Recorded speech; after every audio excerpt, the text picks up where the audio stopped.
Hi everybody, this is Agnes from Sediment, and today let's find out if older Barolos truly deliver more pleasure than younger ones. If you are not new to my channel, you might already know that I am not the one to judge other wine lovers for how they choose to drink or enjoy the wine they have paid for. This includes temperature preferences, food pairings, and believe it or not, the age of the wine. Once the wine is released, you have every right to open it and drink it, and no one has the authority to judge you for it. That said, I know that aged wines can sometimes, though not always, offer a great journey with complex flavors and layers of aromas that young wines may not always offer. I am currently in Barolo, if you haven't guessed it already, and originally I had a different video in mind. But being here, surrounded by the gentle hills of Lange, I simply could not talk about any other winemaking region than that of Barolo or Barbaresco. And if we are returning to the idea of wine aging and maturing, many will argue that Barolo is a wine you definitely must age at least 6, 10 or even 15 years before opening. So I decided to find a decent back vintage with provenance as well as younger vintage from the same wine and taste them side by side to find out, do older Barolos truly deliver more pleasure than younger ones? But before we open these bottles, let's take a moment to understand that it is not all black and white when it comes to aging and maturing Nebbiolo. Now, many would argue that Nebbiolo, one of Italy's greatest red cultivars, can be too aggressive when young. Yes, indeed, it is within Nebbiolo's juice or blood to deliver wines that are high in acid and have high levels of drying and firm tannins. And according to science, tannins tend to form longer molecular chains over time, which makes them feel more rounded and softer on the palate. But these are Nebbiolo tannins we are talking about. Even with long aging, the tannins remain abundant and grippy. Another factor to consider is that Nebbiolo is not a highly fruity grape variety. Even when young, it will not be packed with bright and rich fruit, but rather show earthy notes, autumn leaves, freshly cut mushroom and truffle notes that only become more pronounced with age. Fruit tends to dissipate as wine ages, and some wine professionals even argue that the moment wine has lost all of its fruit is the moment it is gone. So from this perspective, some might suggest that Barolo is best enjoyed younger while there's enough fruit present. We also need to take into account terroir, vintage variation, and winemaking. Some terroirs will deliver more open and generous wine in their youth, while others are known for their structure and austerity when young, opening up only with age. Think of La Morra and Serralunga respectively. Similarly, vintages aren't all equal either. Certain years will develop more rapidly, think of 2009 or 2014, so you are better off with enjoying them younger. Others, like 2016, can take decades to develop. And then there's winemaking. Some winemakers strive to make their wines with earlier appeal, more fruit and softer tannin structure, and these can be absolutely lovely wines. And there are winemakers who will release more austere wines, grippy in style, only to open up to their true potential years later. This is just a simple overview of the matter, and we certainly can dig deeper into this topic.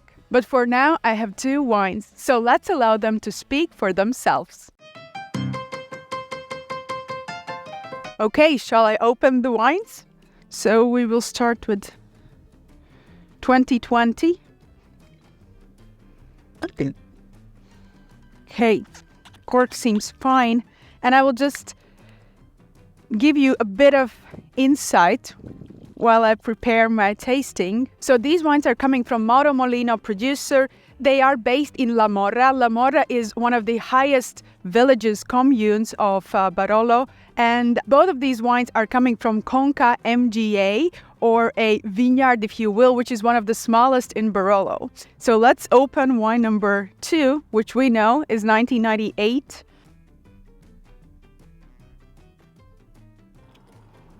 Okay. Oh, shit.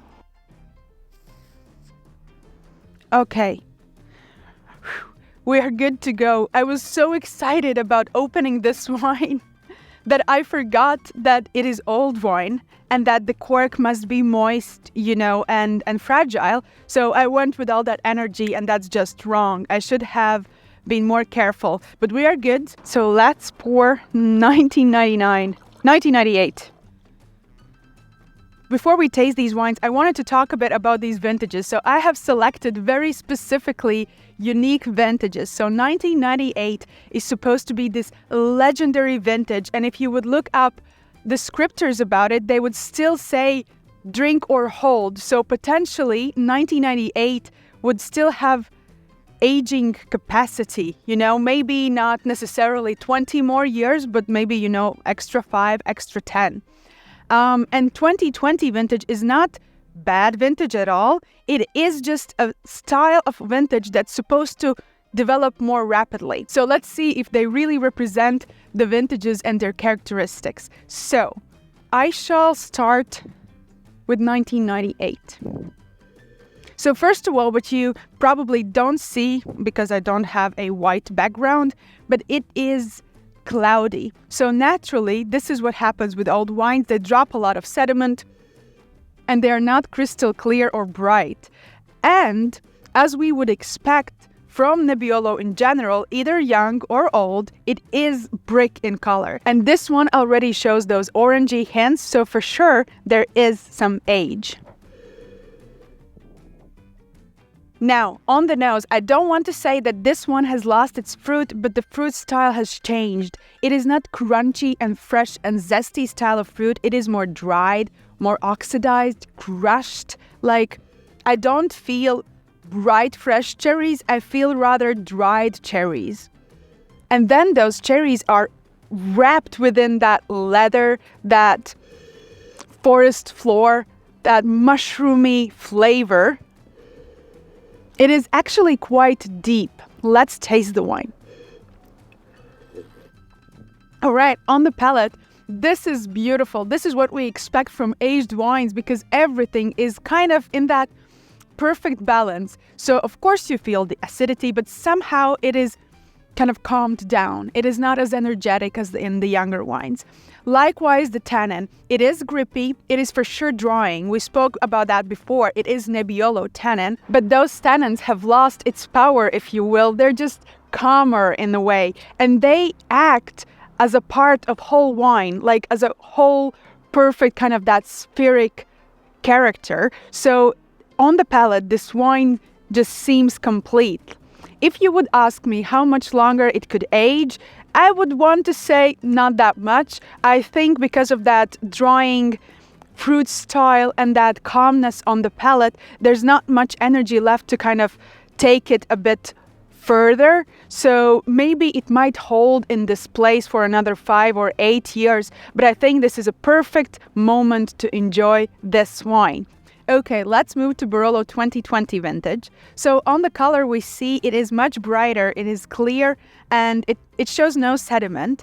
However, typical to Nebbiolo, it does show that brick, that kind of orange hint, and that is very classic for Nebbiolo. It tends to lose its color quite quickly, so it makes sense. Likewise, it is not very deep, because Nebbiolo does not have ability to develop really deeply colored wines.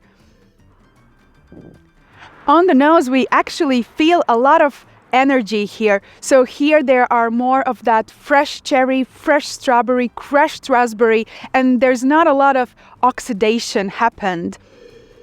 But there's also that earthiness, and maybe not in a leathery or kind of that oxidized or black earthy way that we found it in 1908, but here that earthiness is more fresh, like fresh autumn leaves, just in the beginning of autumn, when they just start to turn their color, or kind of that freshly cut mushroom and cedar wood. So it is really lively and bright and inviting. Let's taste the wine.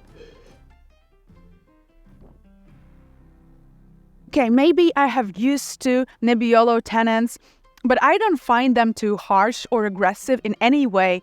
And I find the acidity here to be really pleasant and lively and kind of lifting the wine. Of course, it does not deliver the same complex kind of whole style that we had in 98, but here I think stylistically, wine is different because it is younger, it is fresher, it is grippier, it has more energy, but it is still very beautiful. I literally don't see any reason why we should not open this bottle and drink it right now. Some might say that it is because I chose these very specific vintages. Let's say I move back a little bit and I choose 2019 vintage or 2016 vintage, which were amazing vintages here in Barolo, but I still think they would offer the same pleasure, just in a different expression. This is the beauty with wine. You can enjoy 1998 and love that, and you can also enjoy 2020 and love that as well. There is no reason why we should judge anyone for opening Barolo younger. Guys, one of the hardest blind tastings I have had on camera was tasting several vintages of Barolo and trying to assess and understand which wine is which vintage. So if you want to see me struggle, make sure to watch that video next.